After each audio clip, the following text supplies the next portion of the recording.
The objectives of this discussion, I would like us to focus on some difficulties women and men encounter in balancing work and family life, and to discuss some of the coping strategies. I mentioned one in my introduction, to balance work, family and work, and to discuss international instruments and agreements that support and promote gender equality. I mean, many people don't know that. Many people may know about CEDA and the Beijing and the Millennium Development Goal, but many people may not know that the ILO has an International Labour Organization, for which I work briefly. They have a dearth of information and a lot of conventions. In fact, they promote gender equality through their labor standards, and I will share some with you as we go along. And the one I want to focus on basically is Convention number 156, which deals with workers and family responsibilities. I really like that convention. And Convention 100 deals with maternity. So maternity is a legal maternity leave, maternity conventions, maternity policies. They are supposed to be legal in every country. In order for us to have the gender equality balance, we must have maternity leave. We'll talk some more about that. I mentioned to you also, like to just touch on CEDAW, the Convention Elimination Discrimination Against Women, the Beijing Declaration and Platform for Action, and the Millennium Development Goal, which is the most recent agreement that countries signed on to 14 years ago. I'm not sure where we at with the Millennium Development Goals because we have so many gender issues still to solve. I would like to share with you some of the difficulties, and I know in our discussion you can add this. Allen et al. 2000, he argued that the difficulty of balancing work and family also has a negative impact on marital life. He further stated that the balance, because some couples are not able to balance in their hours, they work so long hours and maybe far away from home, they encounter marital problems, end in divorce, or sometimes they end in separation. And that's because, in my view, in reading the research, nobody wants to give up the professional life to think about a husband and make sure he eats his clothes clean, the house clean, and those kind of things. So you have that marital breakdown. And in my opinion, too, there's where sometimes the domestic violence starts and the abuse, because of the imbalance and not being able to strike a balance with your work and family and so on. And he said that lack of time, like I just said, to better manage even your health and well-being, or you manage your time and energy. You don't have the time, be always rushing.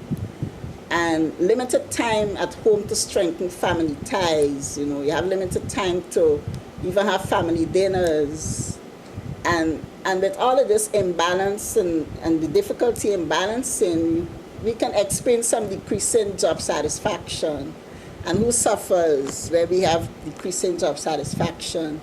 You as the worker, as well as the employer. Because you will not be able to produce because you have all of these difficulties in balancing your life. He also talked about being unable to organize time, develop a family calendar. I rather like the developing of a family calendar, because when you develop a family calendar, if you stick to it, you can actually factor in chores for everybody in the house, depending on your household, including family functions, weddings. We sure miss a family wedding. We sure miss a family dinner. And we sure miss the bereavement that we all sometimes experience and need each other to. But you don't factor in that because you don't know when that will happen. But the point I'm trying to make is that with the family calendar, it must be so flexible. You must be able to use your time, find the time to support. Difficulties in balancing work, working long hours, it not only conflict with children's school and free time, it conflict with all other things. Time for your husband, time for your children, time to attend your organizations. I remember when I was in Guyana, I was a member of the Guyana Library Association and subsequently became the vice president. And sometimes when we call meetings, we hardly had people because why? They had to rush, pick up their children from school and rush home by a certain time. Some of them rushing home because they want to watch Young and Restless, because it relaxes them. It's all right. Family Library Association meeting might have been too boring. So they rush to pick up their kids and they rush home to watch Young and Restless. So those are some of the difficulties, and I'm sure that some of you can identify with these, and the list is inexhaustible, I'm sure. Hen 205, he talked about some coping strategies, work women and men need to employ, measures to facilitate reconciliation of work and family responsibilities. And he said that balancing work, family can help to get the most out of life, which is true. I think it helps with your well-being. When you can balance the two, it increases your happiness, it increases your peace of mind. And one of the coping strategies he has also talked about was adjusting your work schedules, but not everybody might be able to adjust their work schedule depending on the job you have. If you have a job in the security force, maybe in the police force, or if you're a nurse or a teacher, that might be difficult. So this might not apply to everybody who's employed. If you work with the public sector or the private sector, you might be more flexible in adjusting your work schedules and avoiding working long hours or overtime. Sometimes you can't avoid working long hours and overtime, especially if you're out of the office 2-3 hours, maybe a day or a week. Your own conscience may want you to work back that time. Another coping strategies would be like part-time hours. Not all jobs will allow you to work part-time, flexi-time. Not all jobs will give you flexi-time. If you have maybe a good manager or a good director, that person understands your family responsibilities, you might be able to get some flexi-time to deal with family work responsibilities. Other coping strategies could be being a stay-home mom or dad. How many women could afford to do that? Especially if you're a dual career profession, a dual career family, you always have some commitment that you would want to meet, so both parties might need to work. And I want to stress something here in terms of being a stay-home mom. As soon as you become a stay-home mom or a stay-home dad and you begin to perform certain family responsibility, that work is considered unpaid care work. How many of you heard about unpaid care work? And later on I'm going to tell you what ECLAC and some other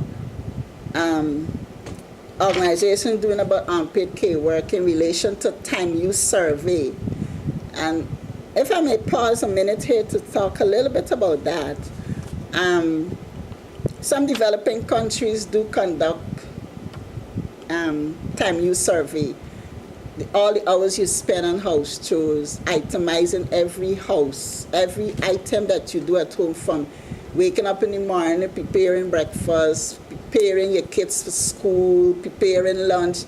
The time use survey take all of that into consideration and count it by minute, by hour. And there are some developing countries that actually recognize unpaid care work and value it, and it's counted in the gross national product. I think gross national product or gross domestic product. But in the Caribbean, we're still trying to grapple with that, and ECLAC is working very hard on getting that on stream. Also, sometimes we don't take into consideration that you may have a family member with disability. I read a research when I was doing the research at ECLAC that lots of people have to cope with members of the family who are ill, HIV, AIDS. The word HIV, AIDS alone is depressing. So could you imagine having to take care of somebody who's HIV ill, positive, and home and can't work and being discriminated and prefer to stay at home? That alone is stress. So all of those are considered unpaid care work. So if you're going to be a stay-at-home mom, you have to know you have no income. You have to know that all that you do in your house is not visible. It's unrecognized. It's undervalued. It's not counted in the national statistics. So don't you think that this is an area that we should really focus on and make sure that women who work at home, stay-at-home moms and dads, that they work, that they perform at home, be recognized?